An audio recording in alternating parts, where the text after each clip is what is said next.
Okay. Now let me share my screen.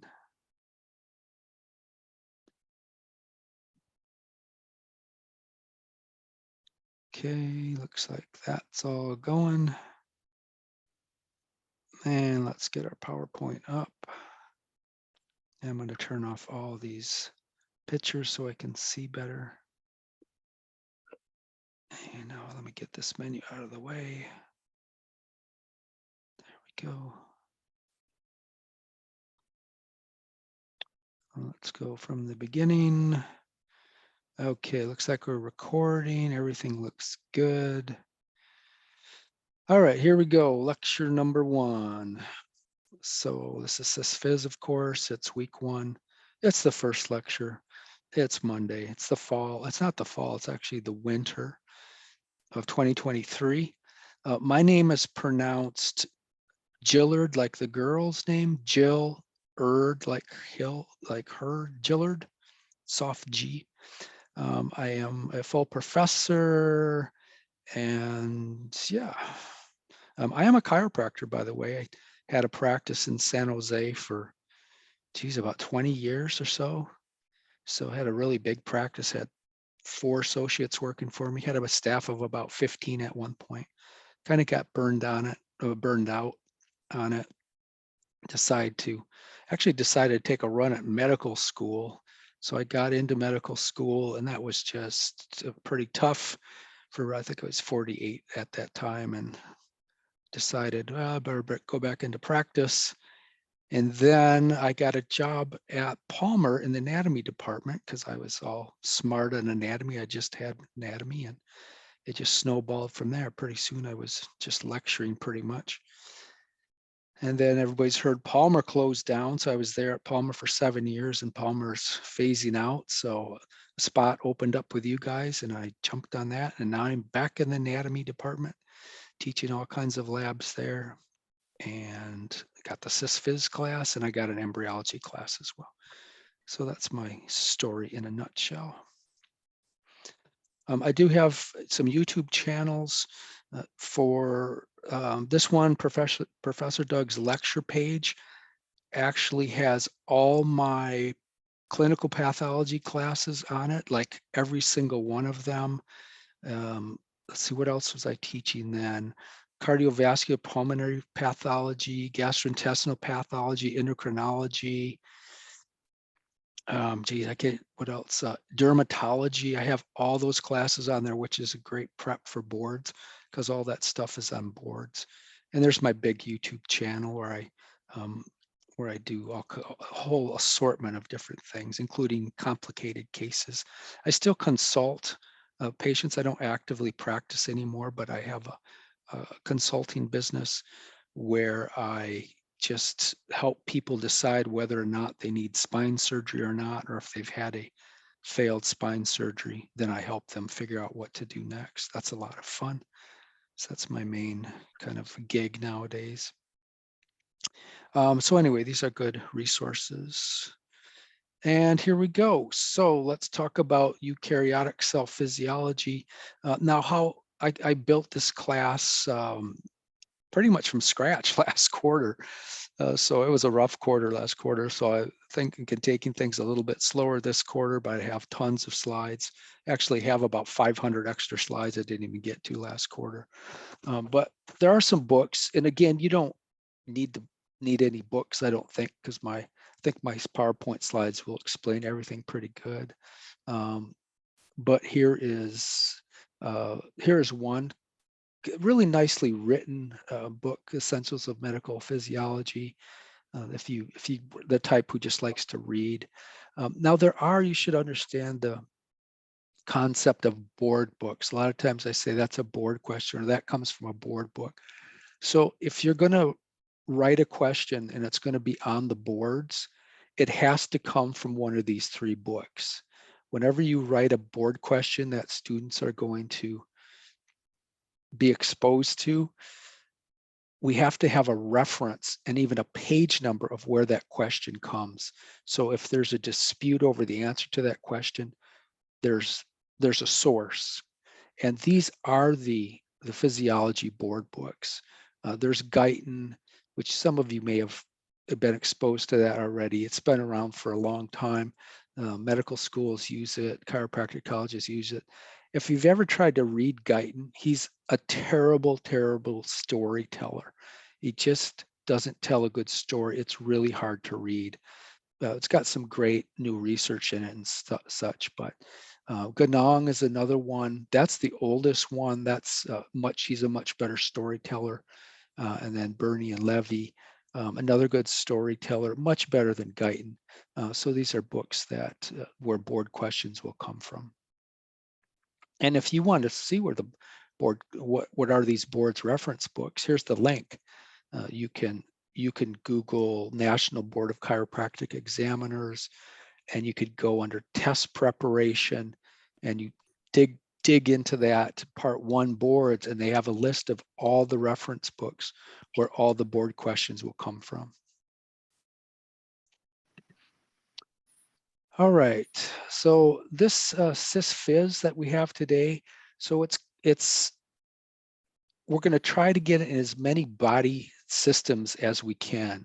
We're going to talk about the hard ones, so for sure, cardiovascular system, GI system, just cell physiology and vessel physiology. What do endothelial cells do? What kind of molecules do they release? Things like that, some of the harder stuff. We might have time to get into the kidneys. The lungs are pretty straightforward, so those are kind of last on my list, but we kind of take them the hard stuff at a time. Hi, Dr. Gillard. Yes. Sorry to interrupt. No There's problem. just a student that's having trouble getting in. Her name's Desiree Powell. Okay. She's having trouble getting in through the link that you sent. Okay, thanks for letting me know. I don't know what to do about that. You just have to type Palmer in, or not Palmer, Life, or what was the password? I forget what the password was. Was it Life or Palmer? It's probably Life. So just tell her to I ain't type gonna hold. I don't think there was a password. Oh, there was no password? I don't think so. If you have Desiree, just copy the link in the email that you resent, and then copy the link, and then go to the class that way. That's how I did it, and that's how the people I was with did it too. That's what I did too. I'm a password though. Okay. Oh, all right. The password is what you copy inside. So she might need to copy the link that says Zoom into her browser first, and make sure she's on Chrome, and then copy the ID. It's actually the meeting ID to put in. Okay. Well, somebody can maybe pass the information along. But here we go. Anyway, that's what we're going to try to get through this time. Okay, we're also going to look at the central dogma, although I'm probably saving that more for embryology as you get closer to boards. Oh, let's see, somebody's chatting. Okay, great, she emailed her, or he emailed her. Yeah, the central dogma will probably touch more in embryology. All right, so best way to start out talking about the body is to talk about what the very basic building block is. And of course, that is the cell. And all living organisms are built with cells. There's a structural and functional, you could say they're the structural and functional unit of the body. And yeah, every nook and cranny, your nose, your fingernail, your heart, everything is made from cells. Right? The cell also is kind of a reference area. The space inside the cell is the intercellular space. It's made of a fluid, and that's called intercellular fluid. All the space outside of the cell, that's the extracellular space, and there's usually fluid outside there as well, and that's called the extracellular fluid. So some very basic concepts. Cells are living creatures, you could say. They're living structures, and therefore, just like all living structures, they need things. and they have needs to keep them alive. So for example, they need glucose. Glucose is like gasoline for your car. Glucose is the gasoline of the body. They all need glucose to work. They all make waste. They make lactic acid. Most of them make lactic acid. That needs to be removed. They make carbon dioxide. That needs to be removed. They make ethanol, a lot of them. That needs to be removed. So we have to feed the cells and we have to remove their waste. And then they need energy in the form of ATP. And that is made in something called the mitochondria. As you had cell physiology, so you know a lot of this already. Where does this food come from, and how do we get rid of some of these wastes? Well, we have something called a circulatory system, which is made up of blood vessels and lymphatic vessels. And the bloodstream is the one that really delivers the nutrients to the cells. And it also takes away the waste products back to the lungs. The lymph system assists the venous system. The lymph vessels, the lymph fluid actually dumps into the venous system. So it's just kind of a modified type of venous type system. And we'll get into all this a lot more. But where does this exchange actually occur? We all know, and you probably had some gross anatomy, or at least you probably, what are you actually have? Where are you in anatomy? Have you had any type of, I know you had bones, but have you looked at the cadavers, or is that new for you this quarter? I think that's new for most of us this quarter. And do you have Reg 1 this quarter? Yes. Oh, so you'll see me in the lab as well. Yeah, that'll be a lot of fun. You'll get to see at least these blood vessels. But the blood vessels, they're just highways. And when you're driving down a highway, it's pretty hard to get off the highway. And therefore, the bigger blood vessels don't really do much transferring of nutrients or taking away wastes. The blood vessels, the arteries, get smaller and smaller and smaller, and they turn into capillaries, which are very simple, very thin little blood vessels. And it's the capillaries which actually service the cells. And the capillaries are a member of something called the microcirculation. Microcirculation is an arteriole. That's the smallest type of an artery. It's called an arteriole. And then the smallest type of a vein is called a venule or venule, tomatoes. And in between those two is a capillary. So, and now here's your first test hint. So those of you who are listening, take note of this and it'll serve you well on my tests. Because I like to write new tests each quarter, by the way. So when you see three things like this, all of my test questions are multiple choice, just like you'll run into on the boards. On the boards, there's no fill in the blanks. There's no essay questions. There's no matching. It's straight multiple choice questions. And there's only 4 answer choices. There's not 5. So my questions are exactly like that. And when I see a slide, when I'm making my test, I go through the slides. And when I see something, oh, microcirculation, arterial, capillary, venule. When I see 3 things like this, it's really easy for me to make a multiple choice question. And that's the same with anybody who writes board questions, because you got 3 true answers and then you can put 1 false answer in there. So heads up for that one. Good chance that could be on a test.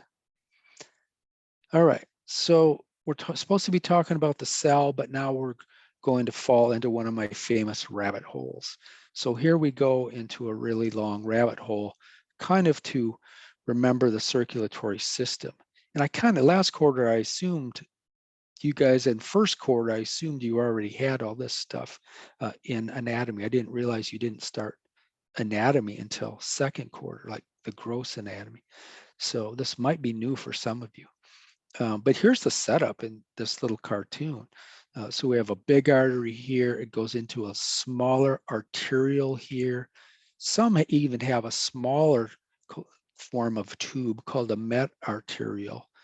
And they, either metarterials or arteries, they connect to this capillary, which is, it has no tunica media, it has no smooth muscle layer.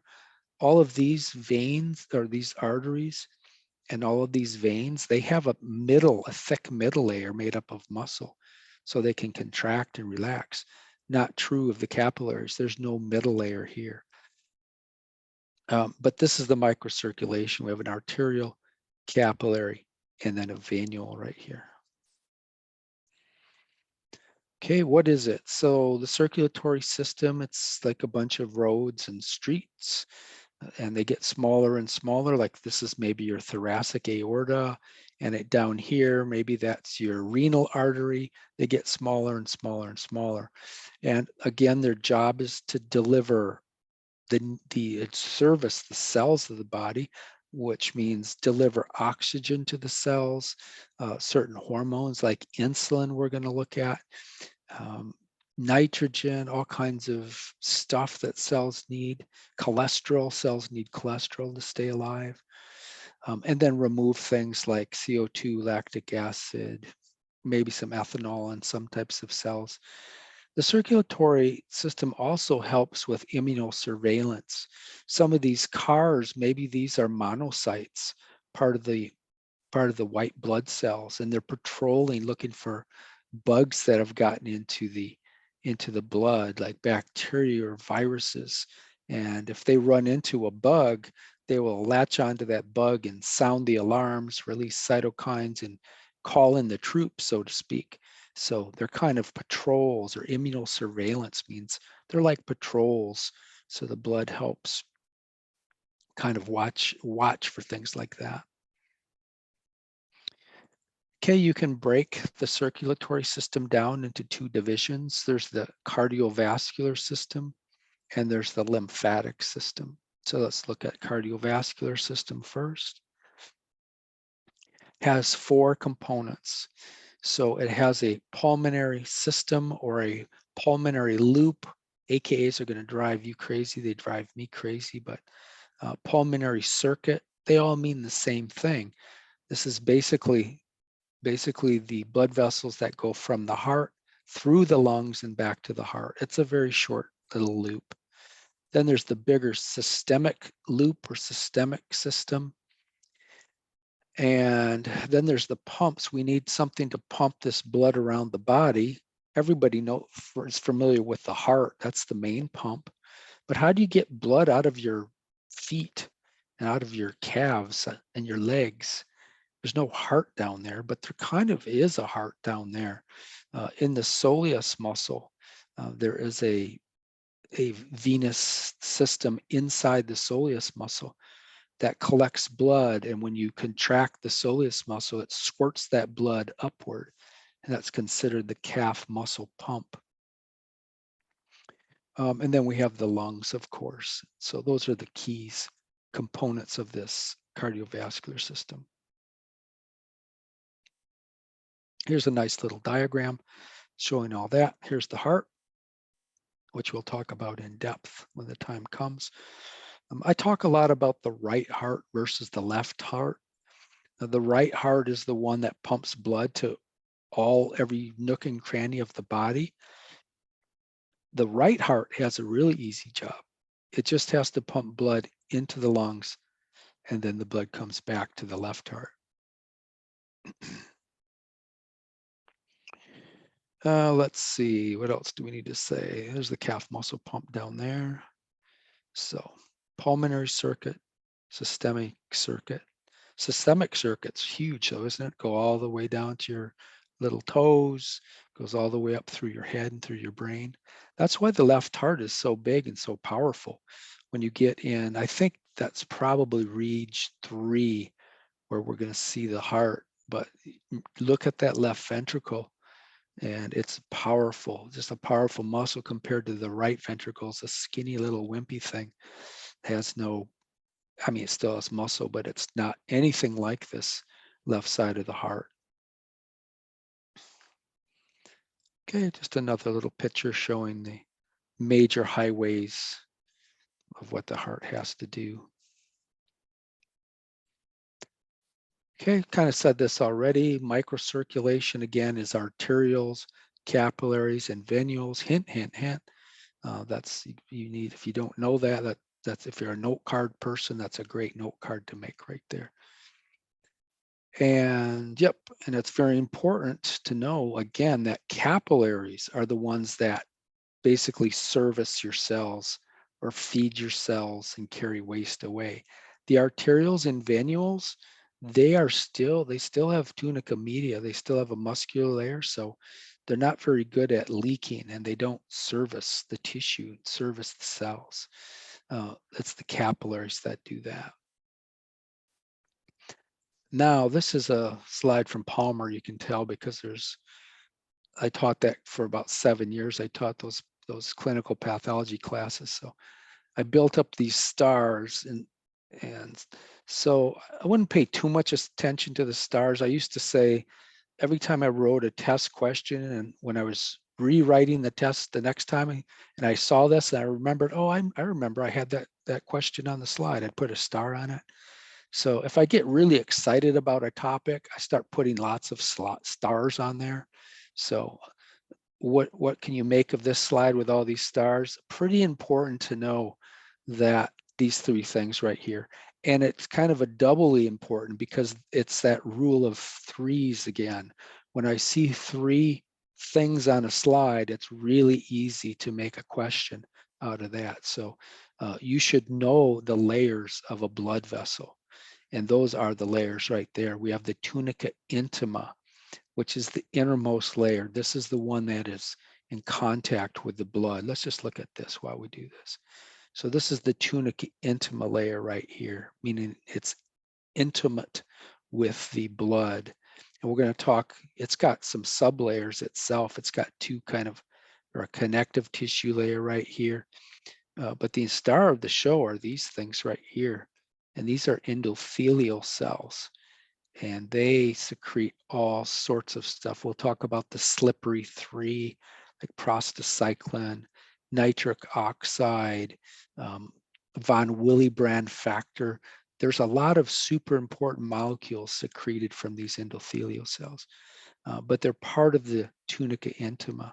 The tunica media is this layer right in the middle, and media stands for muscle, M for muscle. And it's a muscular layer made of these smooth muscle cells. Smooth muscle cells, just like skeletal muscle cells, they have the ability to contract. And if they contract, this whole layer gets thicker. And if this pink layer gets thicker, the blood flowing through this tube, and that's called the lumen, the tube of the blood vessel, that gets diminished. And that has all sorts of effects. Well, if we were in class, it's kind of hard to do online, but if we're in class, I'd say, what are the effects of this lumen? What's one important effect of the lumen getting smaller? What does that have to do with blood pressure? And we'll do that whole Wednesday. I'm sure somebody's going to take a stab at it. What does it do to blood pressure? Vasoconstriction. And what does the vasoconstriction do to blood pressure? Increases the blood pressure. Yes. Is that a good thing to increase your blood pressure? Depends if you're exercising, maybe. But Maybe generally not. Yes, generally it's not a bad thing. Sometimes it's unavoidable when you're exercising. But yeah, so that's the story with that. The other interesting thing, which I can't remember if I get into this or not, but who's heard of atherosclerosis before? I'm sure a lot of hands are going up right now. Atherosclerosis is an inflammation that starts out right underneath here, right in this area here. And it starts with things called monocytes, or it starts with things called LDLs, low density lipoproteins, which are packages of cholesterol mainly. And when the LDLs sneak between these cracks right here, and they get underneath the epithelial cells, the body thinks those are foreign invaders, and they are in a way. They're not supposed to be there. They're supposed to be taken inside the endothelial cell. They're not supposed to sneak underneath here, because that's like getting a sliver. The sliver doesn't do anything. It festers and causes an inflammation. And one of the, just relating that to my discussion of these smooth muscle cells, one of the amazing things about these smooth muscle cells is they see these foreign invaders underneath the epithelial layer, and they literally grow little pseudopodia, and they can crawl, and they crawl out of the tunica intima, or out of the tunica media, and they come into the tunica intima, and they become phagocytic, and they swallow the LDLs. So pretty cool. Monocytes are the big ones. So monocytes become macrophage, or little Pac-Man, and they also eat up the LDLs, but they become foam cells. But they pile up so big, it starts to narrow the lumen. It creates a plaque right here. And I think we'll get into that. I can't remember though. But that's really what atherosclerosis is. It's an invasion of LDLs underneath the endothelial layer. And surprisingly, tunica media smooth muscle cells help in the battle. And then last but not least, we have the tunica adventitia here. That's the very outer layer. Not super exciting. It does have some sympathetic fiber here, sympathetic nerves that connect to most of the big blood vessels. Very rare for parasympathetic nerves to do anything here. There's also a vasovassorum, meaning there's, in large enough vessel, there's blood vessels within blood vessels, because this is living tissue. How's this cell going to stay alive if the blood is way down here? And it doesn't stay alive very well. Some of the nutrients can diffuse through this layer, but not very well. Most of these cells get fed by the vasovassorum right here. Now, all that stuff I just said, is that going to be on the test? Could I ask you a test question? No, because it's not. If it's not on the slide, that's not to say it's not coming later, but so far you don't have to furiously write all that stuff down. Another important property of arteries, especially the big ones, especially the aorta, is it has the ability to stretch and then contract. So it's elastic, in other words. That's what elastic does. You stretch it out and you let go and it snaps together. And that's very, very important for normal function of the heart, that elasticity. And we'll look at this picture here in a second. So actually, let's just talk about that. There's the slide. You can read about it. It should be on the video now. But let's look at this. And I demonstrate my amazing Photoshop abilities. I did this yesterday watching the 49ers game. So this is a heart. I know it's not a very good heart. This is why I don't draw very much. This is the aortic valve right here. And you'll learn there's three cusps of the aortic valve. This connects to the left ventricle, which is right here. And so normally during something called systole, that's when the heart contracts and it shoots blood out of the heart. The left heart is the one we're worried about, because that's going to supply the brain and your arms and your legs and such. So where does the blood go that shoots out of the heart? Well, it pops this little gate open here, this aortic valve, and the blood flies up this tube, and that's called the ascending aorta. And then you get into the aortic arch, and then there's the isthmus of the aorta, and then there's the descending thoracic aorta and such. But this piece right here, it takes a beating because blood comes flying out of the heart. In fact, it creates an aortic knob right here, which is the spot where the blood hits the side of the wall. And that's normal as long as it doesn't get too big.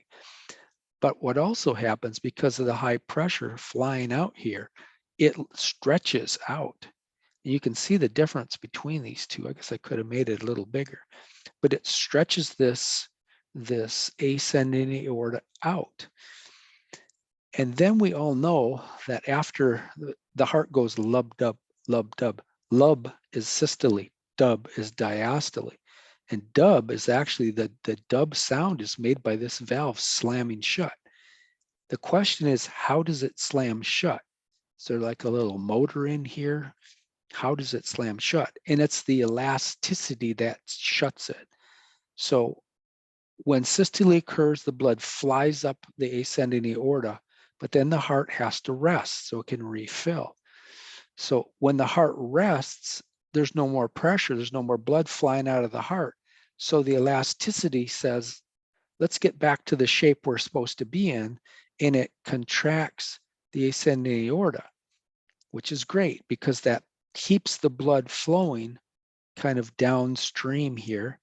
And that's why if you ever cut yourself, blood, it spurts a little bit, but it still flows out in a steady stream because of this elasticity. But perhaps the most important thing is some of the blood in this area is actually pushed the wrong way, and it's pushed right back into the heart. And a little of it actually gets into the heart. A little of it goes right through that valve. But blood flowing against this little door here will slam the door shut hard. And that slam is the dub sound that you hear.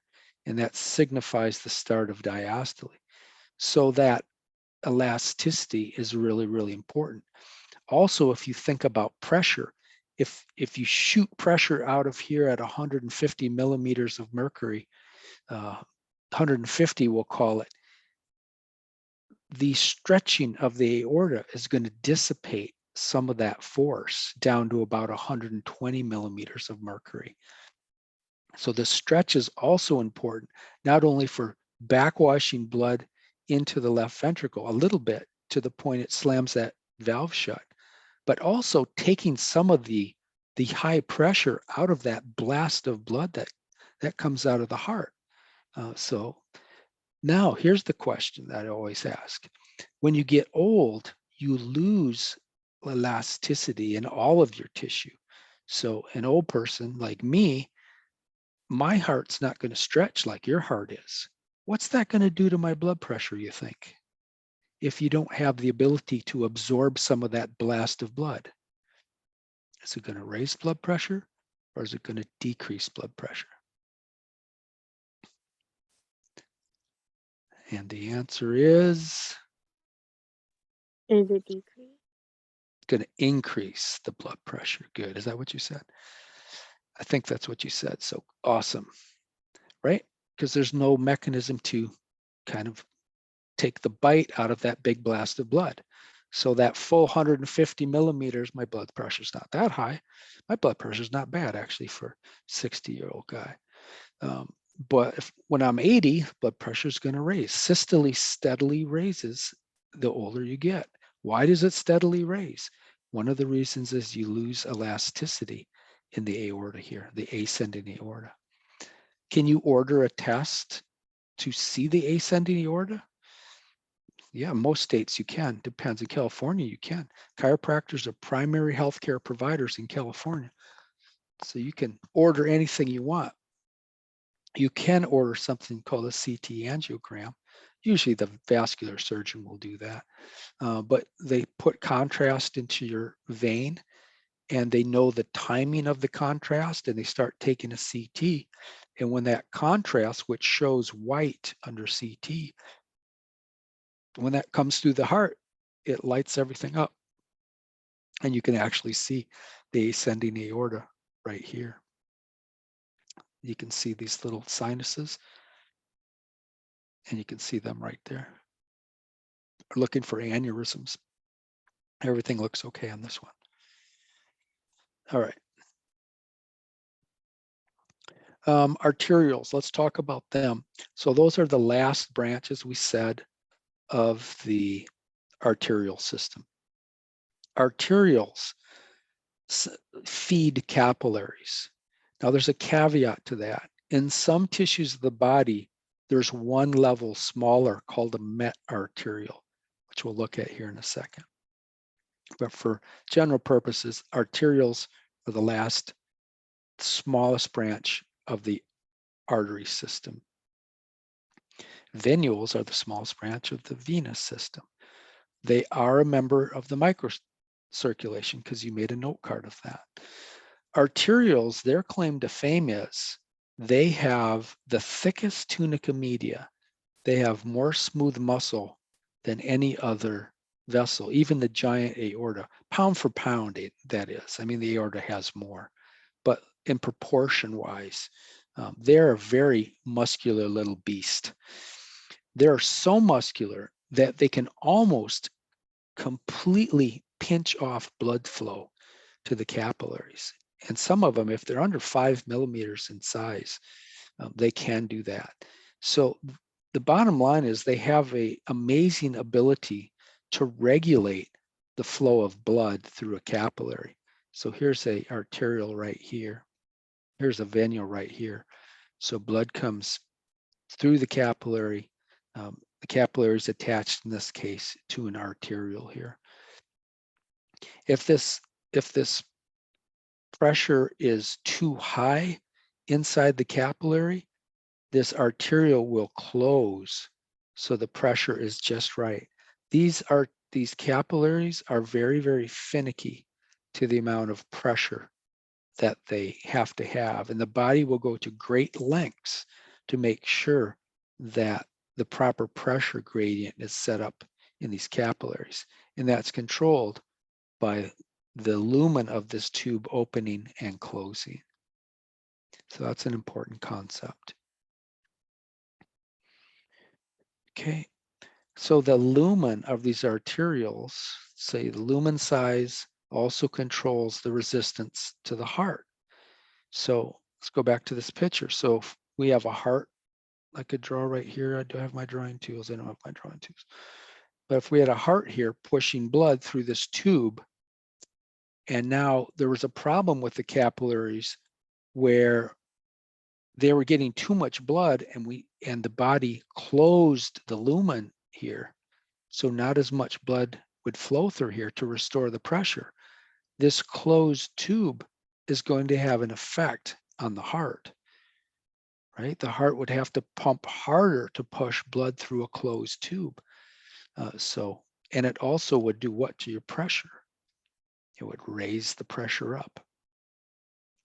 So closed tube has an effect on the heart as well. Let's see.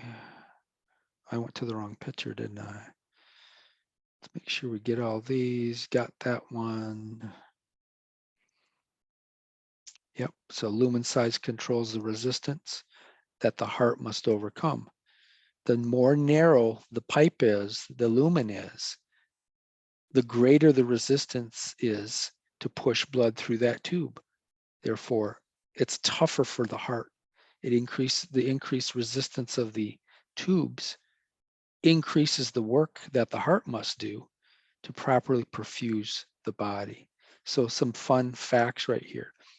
If you decrease the lumen size of a vessel, of an artery, we say, or we say an arteriole. Let's go back to the picture. So what if we decrease, let's say we had a tumor right here, and the tumor pushes into the wall of this blood vessel. That's going to narrow the pipe right here, right? So the blood flow, almost like a beaver dam right here. So the blood flow has decreased, and the blood flow into the capillary has decreased. So the pressure has dropped here, and we said the body will go to great lengths to make sure the pressure is proper inside this capillary. So how are we going to restore proper pressure when we have a tube that is pinched by a tumor? The heart is going to have to pump harder. And that's exactly what happens. The heart will pump more powerfully, and it'll pump so powerfully that it'll overcome this blockage right here, and it'll restore the proper perfusion to this capillary. But is that a good thing for the heart to have to pump so darn hard? No, it'll wear the heart out. And what effect will that have on blood pressure? It's going to raise blood pressure like crazy. So decreased lumen size will temporarily decrease the pressure inside the capillary. That pressure has a name.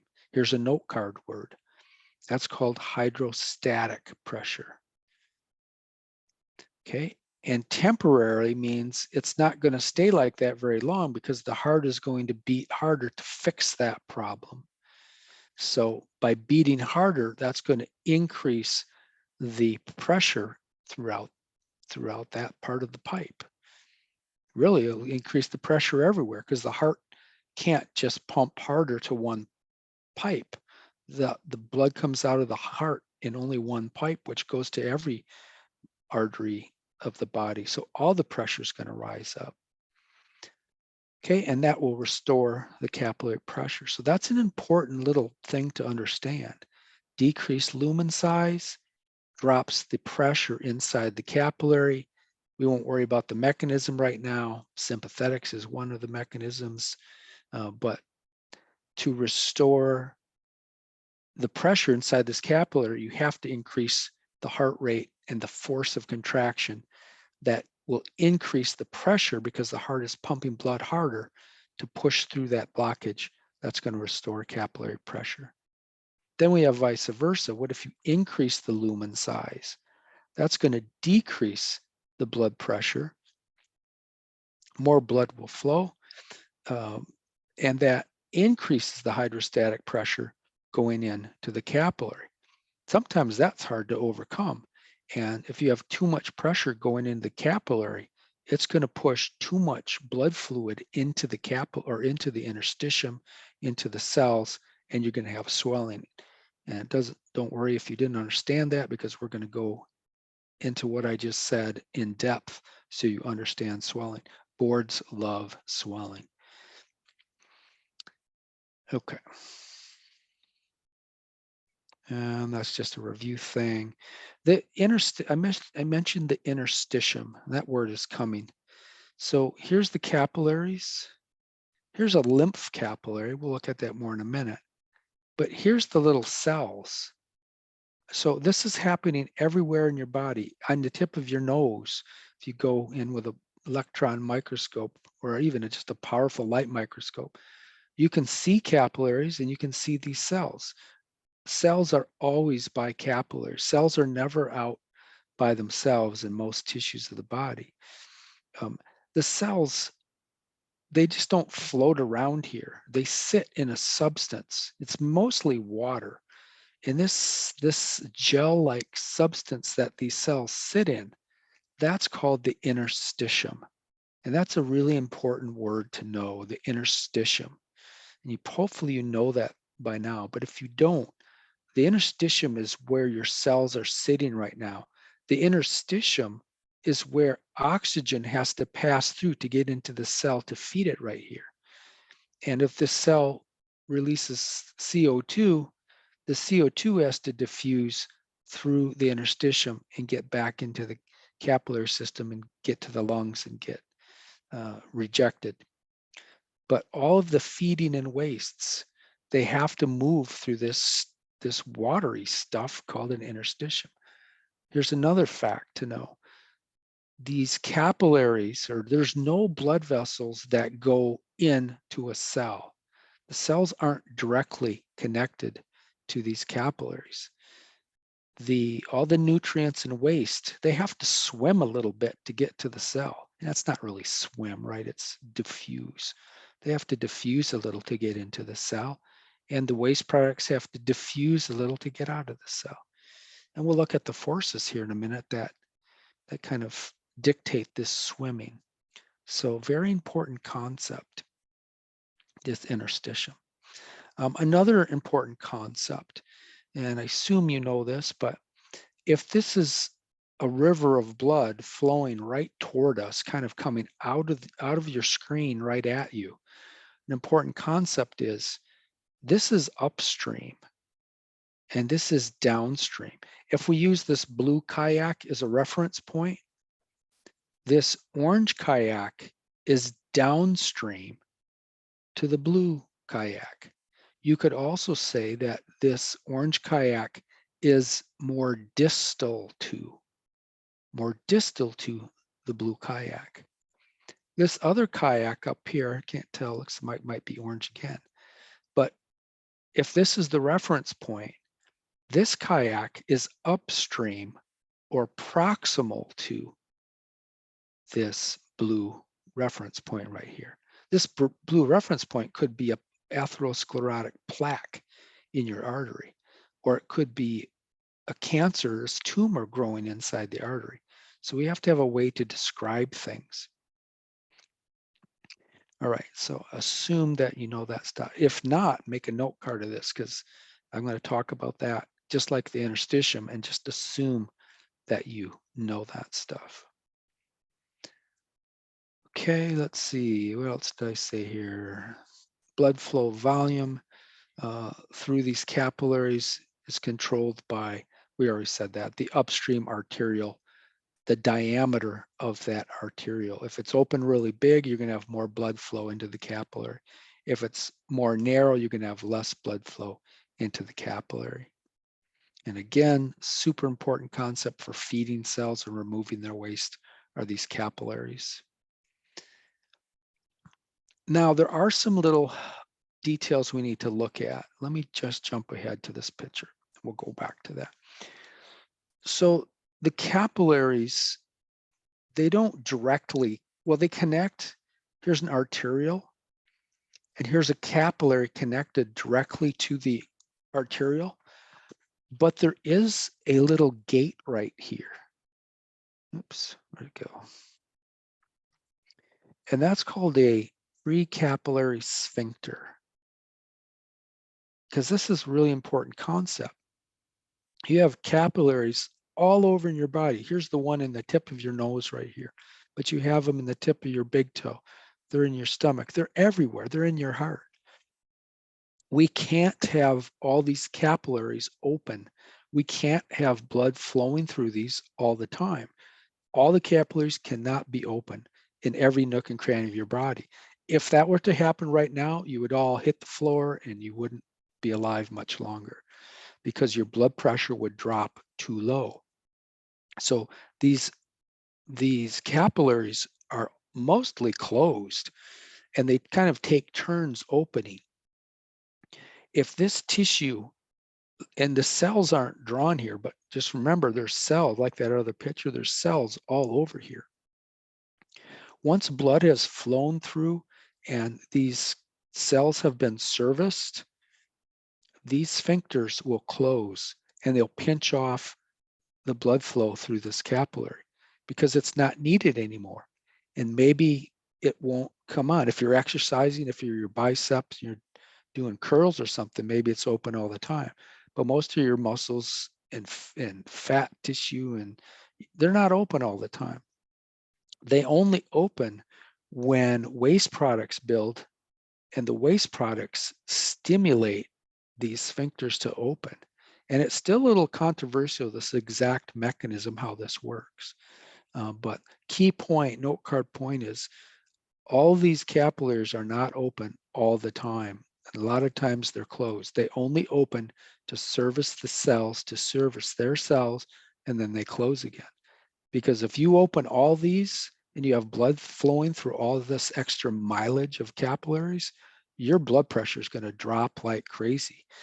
The more mileage of blood vessels that the heart has to push blood flow or blood through, the less pressure will be in the system. So that's an important concept. Another important concept is this pipe right here. Now, we don't have this in all the tissue in the body, but this is called a metarterial. A metarterial. It's halfway between an arterial and a capillary. No nutrient exchange occurs through a metarterial because it still has a little bit of smooth muscle in it. It also connects to capillaries. In this situation, we have a metarterial going with precapillary sphincters, and we have a real connection here to the arterial. This is kind of a hybrid capillary. But sometimes you have capillaries that are set up like this, with a metarterial coursing through between arterial and venule. and there's no direct connection to the arteriole. Sometimes they're like this, they're different throughout the body. But a meta-arteriole allows blood to flow through it. If the capillary needs servicing, then these capillary sphincters are open and the blood flows through the capillary. If it doesn't need servicing, these precapillary sphincters are shut, and this just takes good oxygenated blood, kind of wastes it really, and it pushes it right into the venous system. That's headed back for the lungs. So that's the concept of a met arteriole. And that's everything I pretty much said right there. Okay, again, those little valves called precapillary sphincters, they're only open when the cell needs servicing. How do they know when to open? It's believed because the levels, the interstitial levels of CO2 and lactic acid mainly stimulate those to open up. And when these levels drop down because they get sucked into the capillary and swept away, then they close. And that's all the deeper. It goes even deeper than that, but that's plenty deep for us. All right.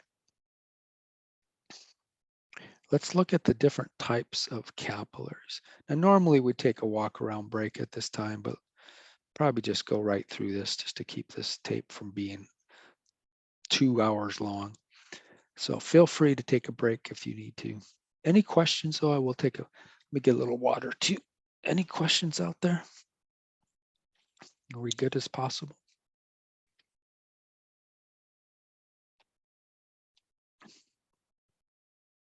Okay. Looks like we're good. So we have some different types of capillaries. Uh-oh, look at the rule. What's the rule? Look, there's 3 types of capillaries. Is that going to be a high chance, a high yield board question? You better believe it. Is that good chance that's going to be on my test? You better believe it.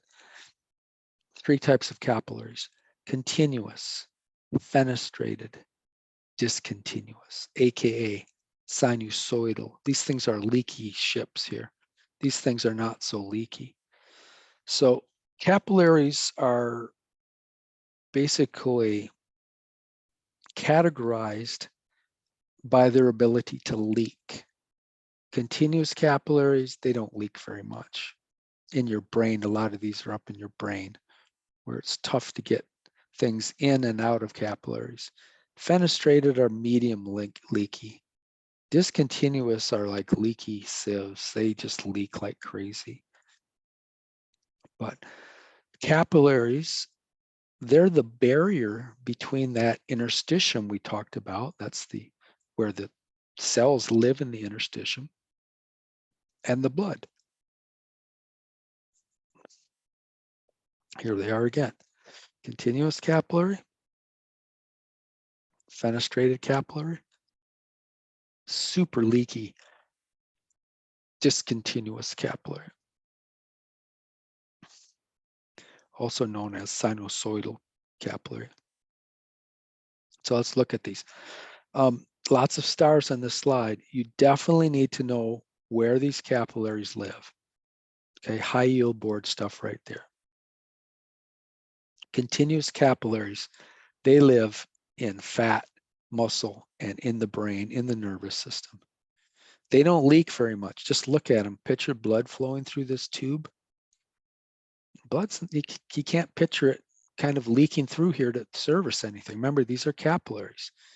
There's most of the nutrients and things that need to get out are gotten out by transporters. We'll get into the transporters. But look at this one. It's a fenestrated capillary. And this is a very strange capillary. And by the way, capillaries are made of endothelial cells. And this one's made of, it looks like 1, 2, maybe 3 or 4 endothelial cells make up this capillary. Now look at these endothelial cells of these fenestrated capillaries. They have all these micro holes inside of them. And I always think like these are fencers, right? They're like poking each other with their swords. So fenestrated, they weren't very good at fencing, and they got poked full of holes. So fenestrating, fence.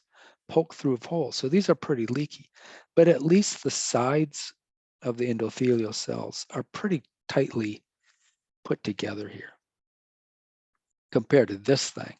So this is not a true capillary. It's a discontinuous capillary. These are found, oh, and by the way, fenestrated capillaries live in the intestines, in the kidneys, and in endocrine glands. So it's pretty easy for stuff to get through these. They're not as stingy as these ones of the brain here. But these are just leaky sieves. So you want these in bone marrow where you're making red blood cells and white blood cells and blood platelets. You need those cells to be able to, after they're made, to jump right into the bloodstream. You don't need those monkeying around going through transporters and such. They just go right between the sides of the cells. So the liver, bone marrow, and spleen is where these discontinuous capillaries. I almost guarantee you board question coming on this slide right here.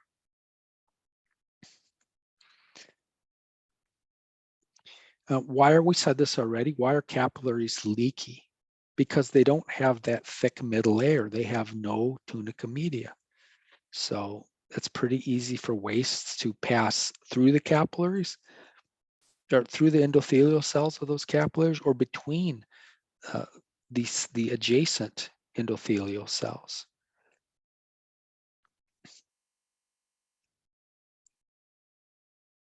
Another job. So capillaries also have something to do with your core body temperature or helping control your core body temperature. Because we said we can open and close capillaries.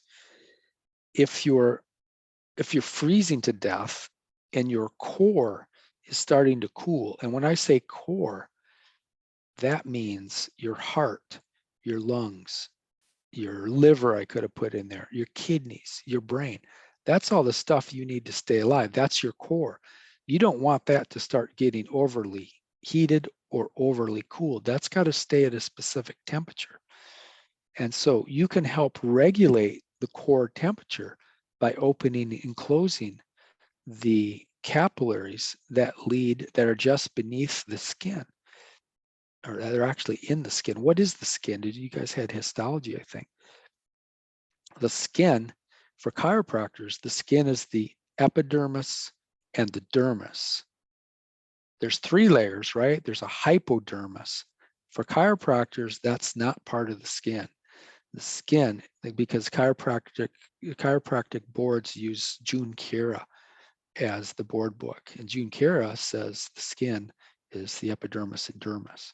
So, but anyway, so there are a capillary system that lives right in the dermis, and you can open that or you can close that off and help regulate heat that way, right? So if the core is overheating, then you need to release heat from the body. It's really easy to open up the capillaries in the dermis, those are called dermal capillaries, and let more blood flow into the dermis.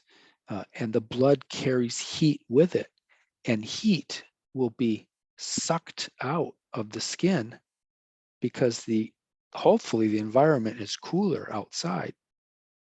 It usually is. If it's not, then you have a problem. You have a big problem. But hopefully even if it's hotter outside, what will happen? You'll sweat, and the sweat will evaporate, and the evaporation also sucks heat out of the skin. So by opening up the dermal capillaries, let's take a look at those things. Where's my dermal capillaries? Did I not put them in? I forgot to put in my dermal capillaries. Anyway, it's just blood vessels underneath the epidermis. So if you open those up, more blood flows underneath the epidermis, and the heat can be sucked out because blood has heat inside of it. On the opposite side of the coin, if you're freezing, you don't want heat to be sucked out of your skin. So you close up those dermal capillaries and your skin starts to suffer because of that.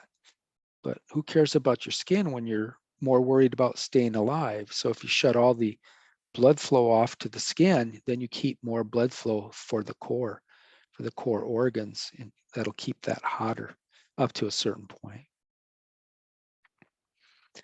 Another concept, and we're going to build on this one later, talk about a little pathology. But wherever there's a capillary, there's also this green capillary. This is different though. This capillary has two ends to it. So we have blood flowing here, blood flowing out here. So these lymphatic capillaries, they don't have that setup. They're blind-ended capillaries. That's hint, hint. That's another important thing. Students always get mixed up. They think lymph vessels are double-ended capillaries, just like the regular capillaries. They're not. They're dead-end, blind-ended tubes, just the same size of these capillaries. They're made of endothelial cells. They're even more leaky than capillaries. And those are really important here. Well, I'll tell you right now what they're important for. Draining away excess interstitial fluid. That's a very important concept. We'll touch on it and we'll hit it again in a second. But blood is made up of mainly water. So we call that blood fluid. When blood fluid enters a capillary under high pressure, a lot of it is shot right out of the capillary up here in this upstream or this proximal end of the capillary. So you lose a lot of fluid up here, and that fluid gets into the interstitium. And that's what swelling is, when you get a buildup of this fluid and you can't get rid of it. But normally we have forces that suck or retake that fluid up in the distal part of the capillary here. Okay, those are oncotic forces, or colloid osmotic forces. Will suck that fluid that you dumped out here, gets sucked back in here. But there's an excess. The distal capillaries right here, they can't take all the fluid back that you lose up at this proximal end. But luckily you have these lymph capillaries, and they can suck up this excess fluid, and that's what they do. And between these two mechanisms, the lymph vessels sucking up excess interstitial fluid and the distal capillary sucking up excess interstitial fluid, you have a perfect system here where you lose 10 parts water here, you gain 10 parts water back here. I'm just making up those numbers, but you have a perfect system, and therefore you won't swell. If you block this lymph tube, or you get a tumor or cancer cells in here, and this becomes out of action, you're going to swell, and that can be noticeable sometimes. And we'll get into, I think on Wednesday, actually, we'll talk more about this swelling. But that's a really important concept. And this fluid, again, I said this already, but the fluid between these cells, that blood fluid, there's a molecule that also lives in this tissue land that the cells sit in, and these are called proteoglycan molecules. These are the same ones that are in the nucleus pulposus of your disc in your back and middle back and neck. These are like little SpongeBobs. They love water. And this water, most of it is held together in these big protein molecules called proteoglycans. Okay, there's sugars in here as well. You'll get into that in biochemistry. So really important concepts there. Hydrostatic pressure, said this already, but let's hit it again because it's so important in the interstitium. So the water that makes up the interstitial fluid, where did it come from? Well, it was blood fluid that was pushed out of the proximal capillary into the interstitium. And that's where it came from. It came from the proximal capillary. I can see the board question. I can see my question coming. To see if you know where the water comes from that's in all of your tissues right now. It comes from the proximal part of the capillary, right here. Proximal part of the capillary. Distal part of the capillary connects to the venule. This is where water is pushed out. This is where water is reabsorbed. Everybody good with that? I'm sure most of you have had that already. Probably have that in high school these days, I think. Yep, So classically speaking, blood fluid is constantly be recycled. Everything I said. Okay, and there's a word for the forces that push the water out here. That's called hydrostatic pressure. Who controls, who ultimately made this hydrostatic pressure? The heart. The pumping of the heart is the one who pressurizes these tubes.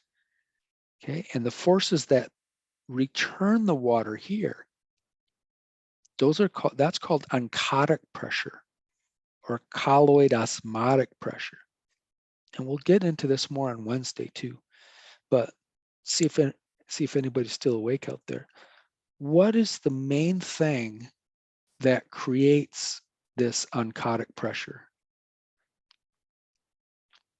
There's a molecule rolling through your blood, your capillaries right this minute as we speak. Super important giant molecule. Who is that?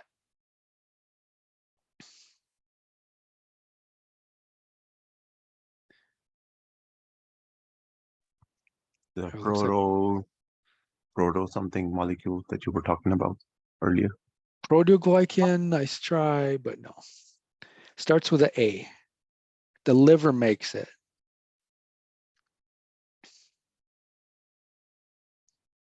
How about albumin? Albumin is really, really important to make this whole system work. It's the albumin that creates colloid osmotic pressure. And those, I saw like a question in the chat. It's hard for me to read the chat when I'm rolling here. Just shoot me an email if you have questions, I guess, after. Either just interrupt me, turn on your mic and interrupt me and ask the question. That's the best way to do this. Or you can shoot me an email. Or we should have plenty of time on Wednesday too to answer these things.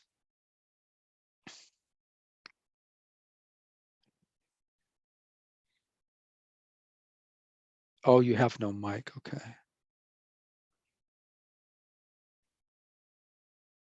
Yes, we're just introducing this topic. Well, we're gonna go over this and over this. And this will come up on your practice questions too. So I'll be in on Wednesday. We'll have plenty of time in class to go over this. I have a quick question about blind-ended. What blind-ended means? Like, is it open from one side and not from the other side? Yes, blind-ended, probably not the greatest word in the world, but that's what they're called. Blind-ended means there's only one end. There's no, like if you're driving a getaway car and you drive down here, you've just driven down a blind-ended road, meaning there's no way out. If you're driving the getaway car into this capillary, you can get out this way. There's no way out of these. They're dead. Another one, you could say dead-ended, one-ended. So there's no connection to here. Good question. All right, so colloid, so albumin is rolling through here. We'll hit this again here in a second, but albumin is really the star of the show here. Now, some of you may be really good in physiology, and you're wondering about the revised Starling's principles, which is spelled wrong, I think. So I'm not going to go into the weeds on that because those are not in the chiropractic board physiology books. So you're not going to run into that on a test. But there's something called a glycocalyx that lives outside of epithelial cells and is inside the lumen of these blood vessels. The glycocalyx really changes our concept of Starling forces in a way, but they still act exactly the same way.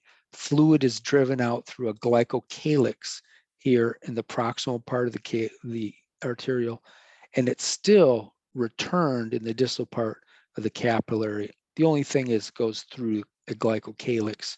It has some other effects that we don't need to worry about. Okay. Now here's my classic slide. This is the one you gotta, and we'll go through this again. So, and this is a better slide to work with. So here's our arterial. Our heart is down here pumping blood.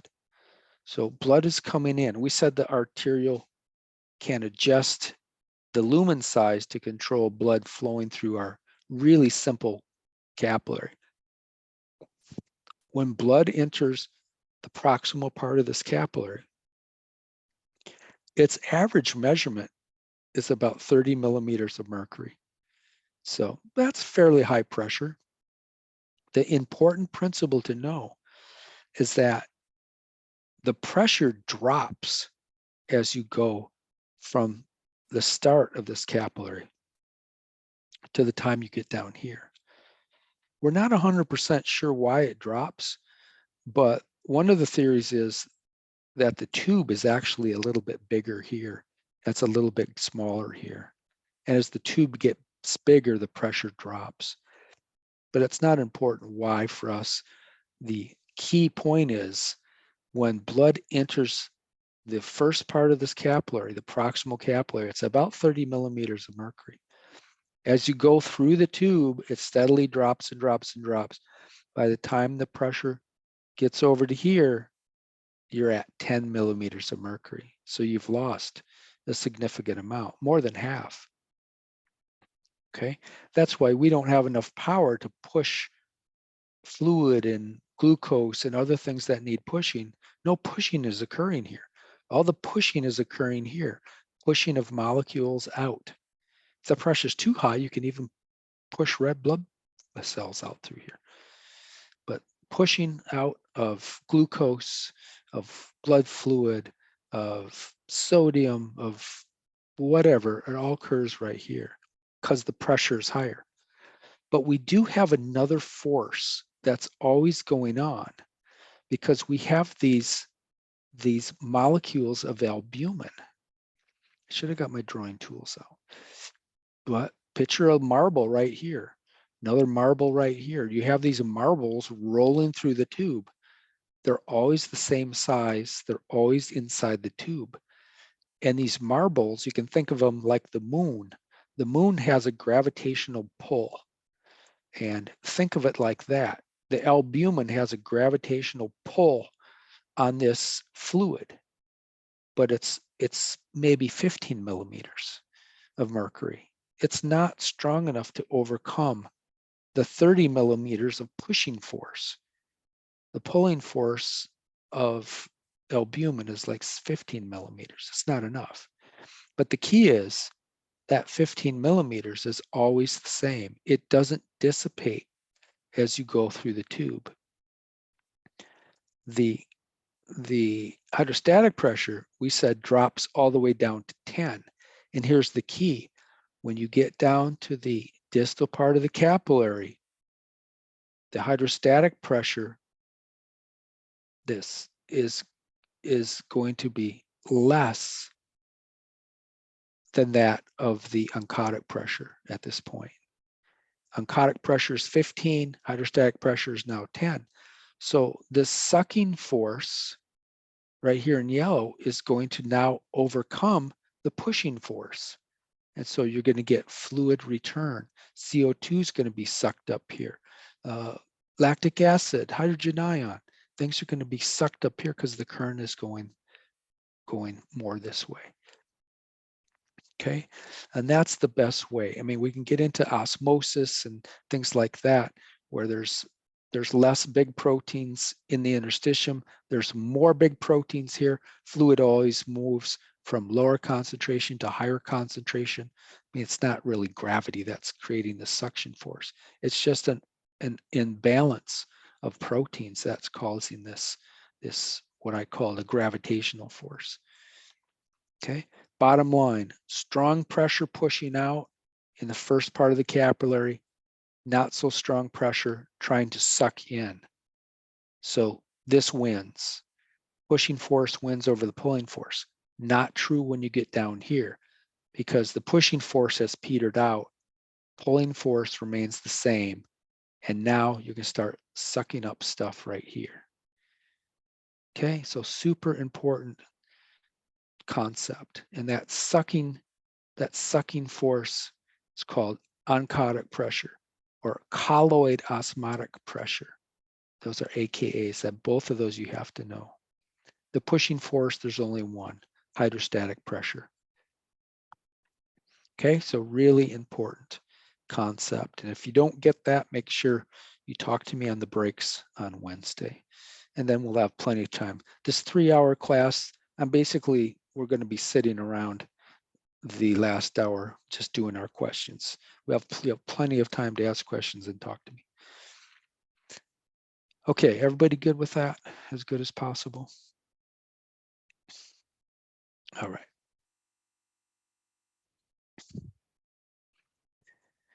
All right, and that process of pushing blood fluid and nutrients, that's got a word. That's called filtration.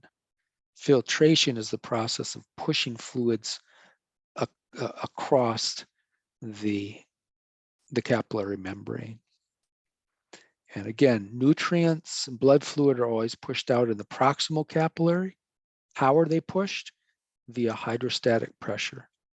Wastes and excess interstitial fluid are always pulled into the distal capillary by oncotic pressures, or AKA colloid osmotic pressures. Good. And there's a name for these forces collectively, these pushing and pulling forces that cause filtration. These are called Starling forces. Starling forces. And they're named after the guy who discovered them, Ernest Starling.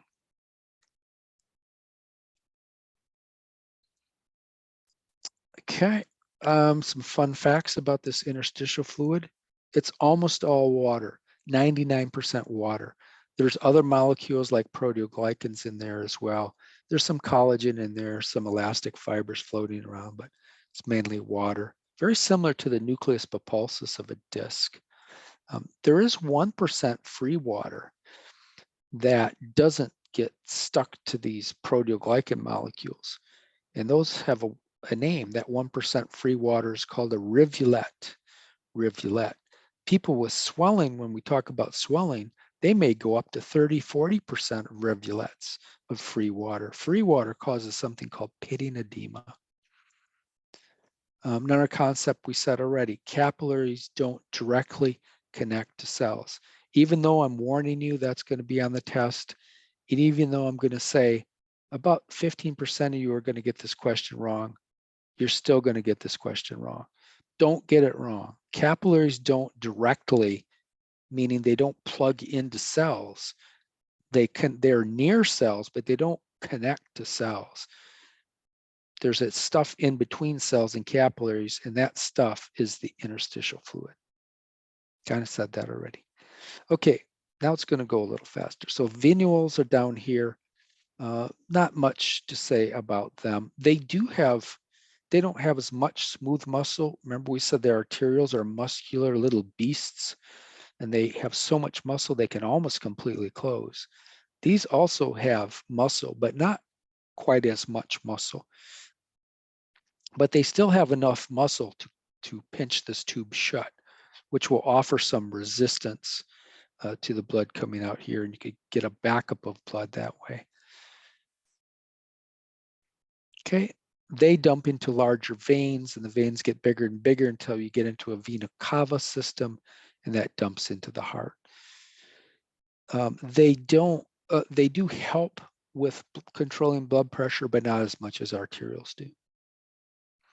What do they do? What do veins do in general? They can stretch. They stretch much bigger than arteries do. And therefore, you can store a lot of your blood in your veins. In fact, most of the blood in your body right now is in veins. So it acts as kind of a reservoir. And that reservoir or storage function, that has a word, a name, that's called capacitance. So the capacitance of veins is much greater than the capacitance of arteries. Another basic thing you should know. The capacitance or the compliance of veins or the stretchiness of veins is even greater than arteries. So they stretch more. Because they can stretch more, you can stuff more blood into them. Some veins, especially in your legs, have things called valves, which can present with all kinds of trouble later in life. Varicose veins, you got messed up valves is what causes varicose veins. The veins still have enough tunica media though to contract.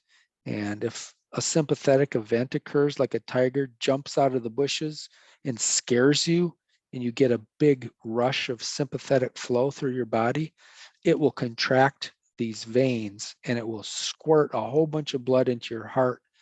When the heart stretches, it contracts fiercely, and that shoots blood into your muscles and gets you ready to run like crazy. Veins are also under progressively lower and lower pressure as they hit the heart. Remember, the pressure coming out of the heart was about 120 millimeters of mercury. By the time the blood gets back to the heart, you only got about 4 millimeters of mercury left. Okay, so we're out of the rabbit hole, thank goodness. Now we're back into the cell type, talking about cells, more fun facts about cells. So the cells have an internal environment. They have needs that has to be met. We can talk about that as the class goes along. They can react to invasion if viruses and bacteria get swallowed up or invade a cell. They can release all sorts of substances like cytokines, which kind of call in the troops to start killing that invader, whoever it may be. Cells are not immortal. They normally don't live forever. Most cells in your brains don't live forever. I mean, nothing lives forever, but a lot of cells have to be replaced. Since we've been talking about the skin and you've had histology, what are skin cells called, by the way? Most of the cells in your skin are called what? Starts with a K. Anybody know that one? Am I keratin? Keratinocytes. I think you were pretty close. Okay. Keratinocytes. Keratinocytes make up most of the skin. There's other types of skin cells, but keratinocytes are those are the ones you learn. Remember, you learned the layers, the corneocytes and the spiny cells and the basal cells. Those are all keratinocytes, just in different phases of their life. But cells are not immortal. So skin cells are replaced about every 23 days. The enterocytes in your intestine are replaced about every 7 days. The turnover is very high there. So most of the skin cells are replaced by the process called mitosis, not meiosis. There are some cells, your reproductive cells, your sperm and your egg cells, they are made not by mitosis, but by a process called meiosis. I think we're going to hold off until, I know you've had that a little bit already. By the time you get to me in embryology, you will have completely forgotten that. So it'll be a good review for you. So what is a tissue? A tissue is a group of similar cells that have a similar function. That's what a tissue is. There's 4 major types of tissue in the body. These are called the primary tissues. Not as good as 3, but that's pretty easy for me to make a question with a slide like this. I can see the question now. All of the following are primary tissues in the body except for blank. So this is a good one to know. Muscle tissue, nervous tissue, epithelial tissue, connective tissue. Those are the 4 primary tissues in the body. What is an organ? No, there's a Hammond B3. That's not the type of organ we're talking about. An organ is a structure in the body that's formed by at least 2 primary tissues, sometimes more. There are 2 types of organs. There's ones that are hollow. Those are called tubular organs. And there's ones that are solid, and they're filled with stuff. And a word for stuff is parenchyma. When you see the word parenchyma, that is the stuff that the cells of the organ are sitting in. Sometimes that's called a ground substance. Parenchyma and ground substance are often used interchangeably, even though there are some differences. Classic examples of organs: the brain, the heart and lungs, the liver, the gallbladder, the kidneys and the bladder. These are all organs that you'll study in your anatomy classes.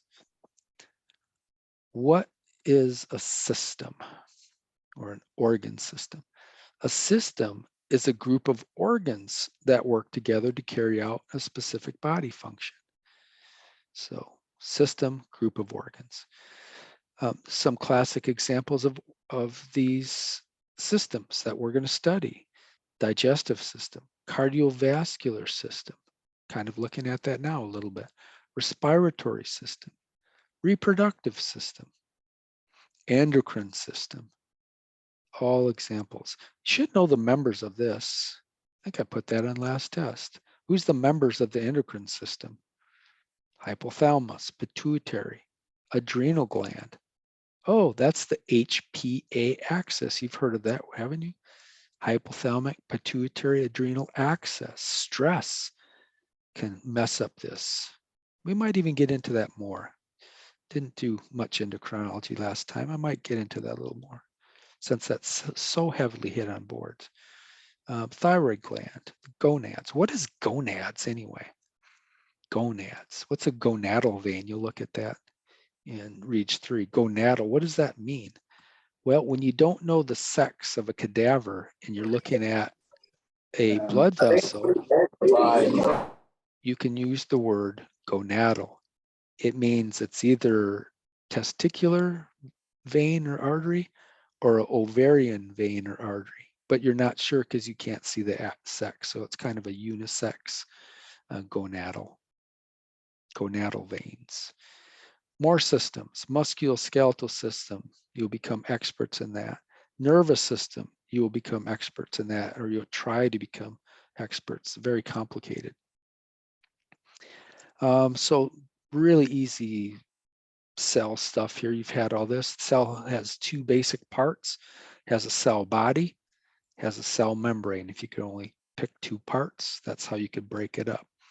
Cell body you could split up into a nucleus and the stuff that the nucleus sits in. So that's the cytoplasm. Sometimes it's called the cytosol. There is a difference between those though.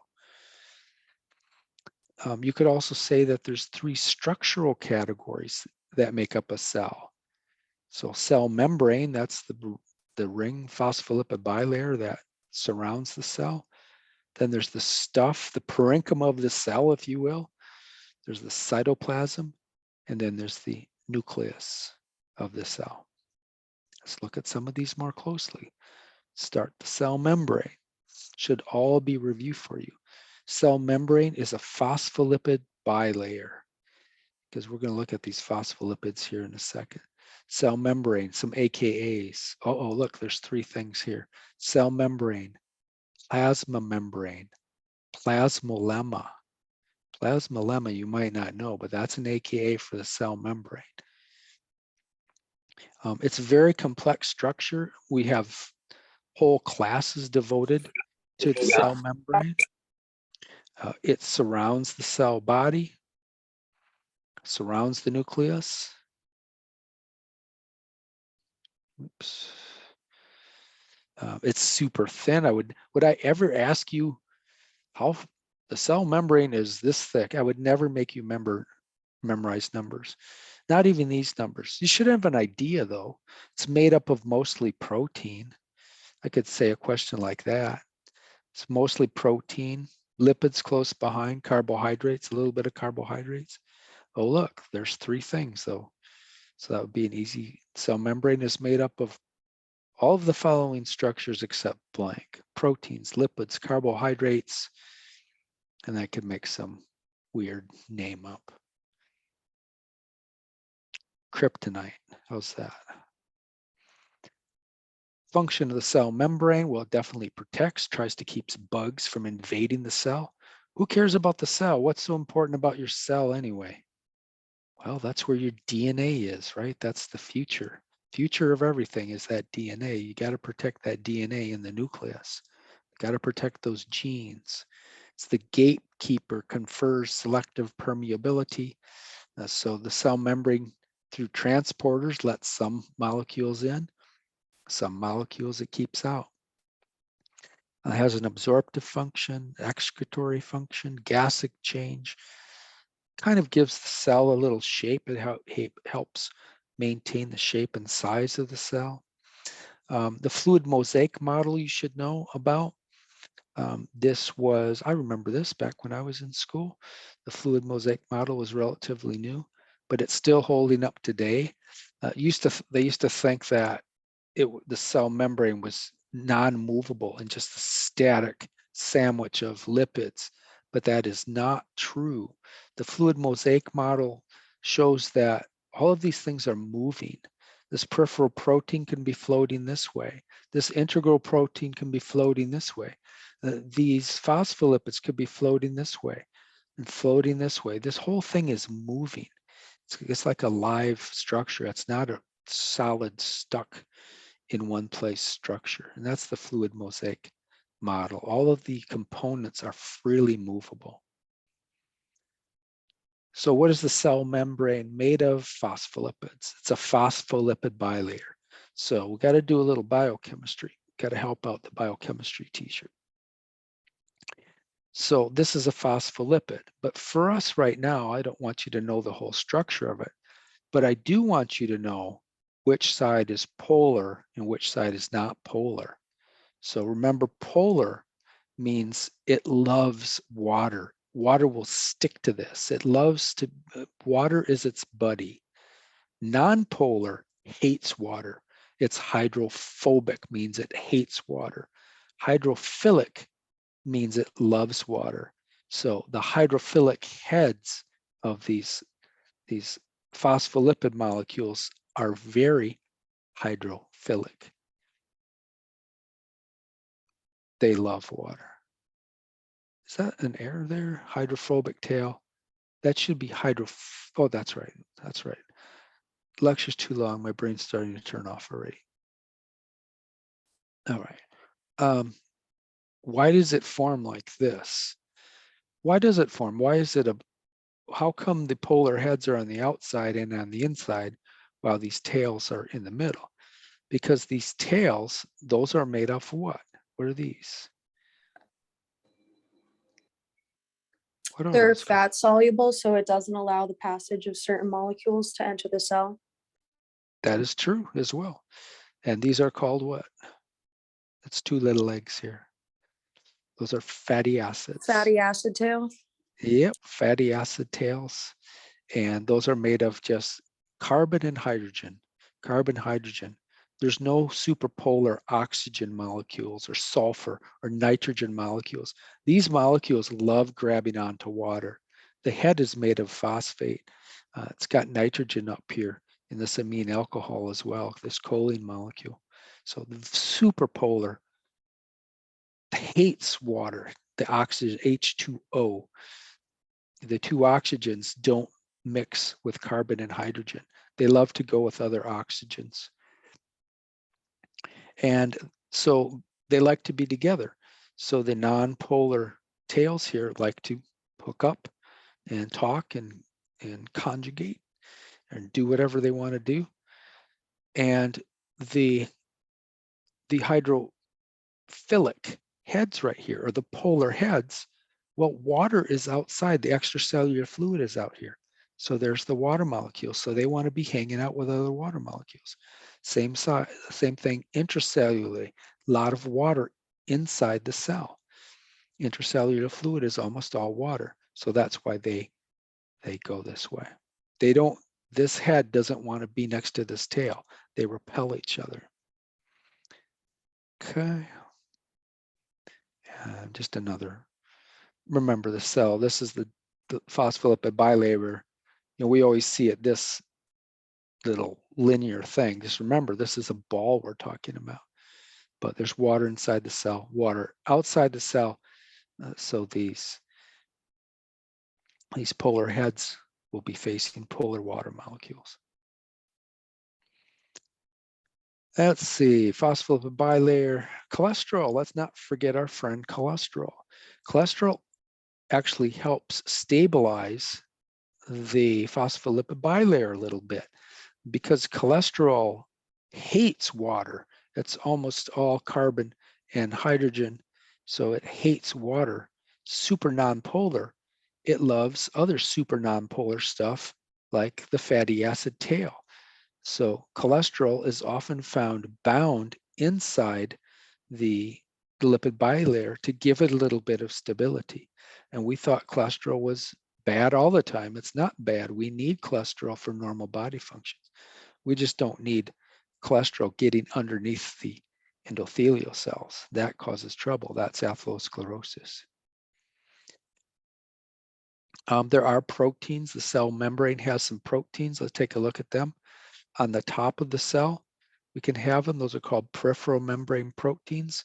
They can also be coming off the bottom of the cell, peripheral membrane proteins.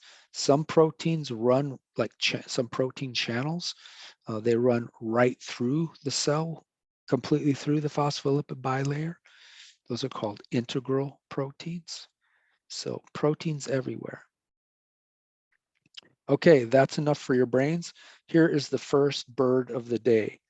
So this is a red-tailed hawk I shot over the summer. This is easy because it has a red tail. Most red-tailed hawks don't have red tails. They get very confusing, but you can't miss this. So you want an example of how this will be used for your test question. Well, let's see. What is the creature below? Is this a bluebird? No, it's not a bluebird. Is it blue? No. Is this a robin? No, I think everybody knows what a robin is, I hope. I always throw Red-tailed this hawk. one. Yeah, it's a red-tailed hawk. Or I might say, is this a pterodactyl? Believe it or not, I had somebody actually put pterodactyl. It's not a pterodactyl, right? Those are extinct prehistoric beasts. This is a red-tailed hawk. So everybody should get the bird questions right. All right. Email me. I'll stick around too after we close here. Work on your worksheet. There's actually 2 worksheets this week. Usually there's just one, but I made an extra one today because I don't think I had one covering this material. So I will see you guys Wednesday. Email me. I respond to my emails like crazy, and I'll hang around after we close down here for any questions. So nice meeting everybody. See you guys Wednesday. Thank Thank you, you. Dr. Gillick. You're welcome. Thank you. Did you say the worksheet is due Thank you. Have a good Wednesday one. or next week? The worksheets are never due. Those are for your, well, they're kind of official because we have to work on something for hour 3, or they are going to get mad at me if I don't keep you guys for 3 hours.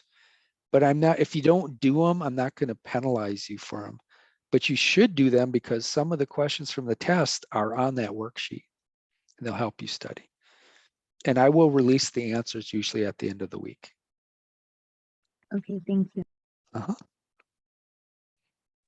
I had a quick question, Professor. Yes. So just out of curiosity, for next class this week, are we going to be going over new material, or are we going to kind of be going over this again? Nope. New material. Okay, cool. I just want to make sure. Thank you. Yep. What else? What else?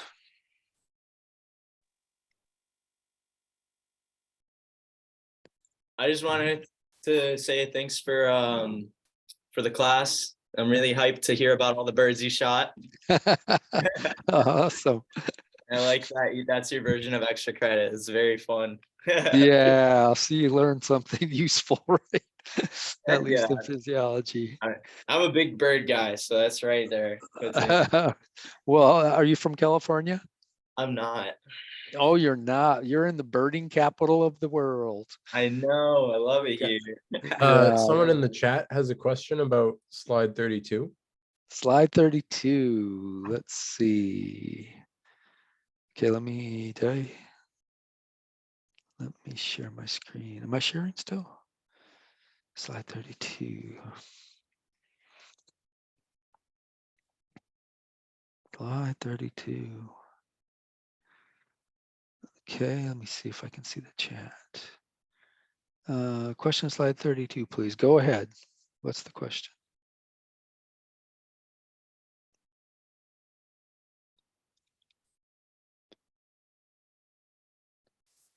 Is there a question? Oh, here we go.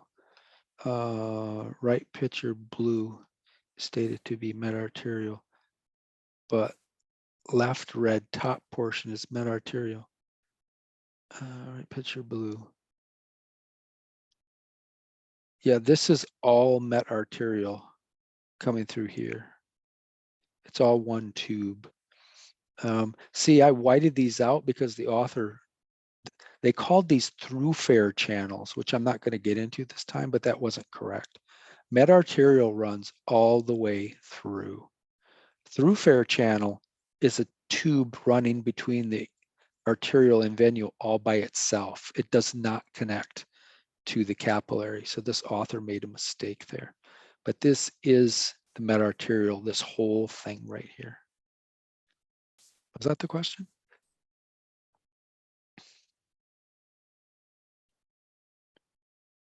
No, yeah, the whole thing. It's just trying to show when it makes it blue like this, it's just trying to show that it's picking up deoxygenated, it's picking up CO2 and turning it more of a deoxygenated type blood because the CO2 is diluting the blood and the oxygen is all being taken out up here. I think that's what they're trying to say there. So for the scope of this class, what things are important for us to know about those meta-arterials? Meta-arterials connect direct arterioles to venules. There's a direct connection. Meta-arterioles have precapillary sphincters that can open or close. If the tissue doesn't need to be serviced, these are closed, so the blood will pass right through and stay kind of in the core and not be wasted out here when this tissue doesn't need servicing. There's no need to push blood out here. That'll drop the blood pressure, which we don't need, and the cells are already serviced, so it's kind of a waste. Okay, so only the meta-arterial the meta-arterials will have the pre-capillary sphincters? Only Nope. those, or all of them have In some tissues, you have connections without meta-arterials directly to capillaries. So in this tissue, there's an arterial, and that's directly connected to the capillary, and it also has a precapillary sphincter. But in this, so there's some tissues like that don't even have any meta-arterials. And then there's some tissues that have both meta-arterials and they have direct connections to the arterioles here. Okay, so it's basically like another mechanism to control the strength of the blood flow. And we only have them in like certain areas where we would need that, like you said, like in the legs or something. Yes. Okay. Yes. In fact, for some reason, an adipose tissue has a lot of these meta-arterials. Huh. Interesting. Cool. Yep. All right. You Thank learn you. something every day. You learned a red-tailed hawk and a meta-arterial today. Heck yeah. Got the bird fact and the school fact. I love it. There you go. All right. Have a good one. Thank you. Okay. You take care. Oh, You as well. doctor, I had a Sure. question on slide 66. 66. I was just wondering at the bottom, the bullet point at the bottom says the hydrophilic tails point towards each other. Is that supposed to be hydrophobic or did I That miss something? is hydrophobic. Yes. I was supposed to fix that Okay. last quarter. I didn't. I'll try to remember it now. Hydrophobic tails. Yep. Okay, I just want to make sure. Thank You're you. correct. Sure. What else? What else? It looks quiet. I'm gonna stop my share.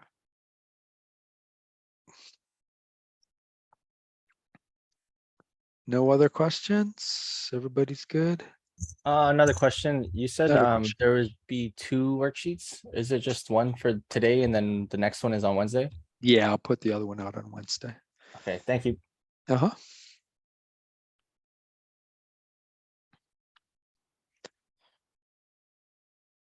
Anything else?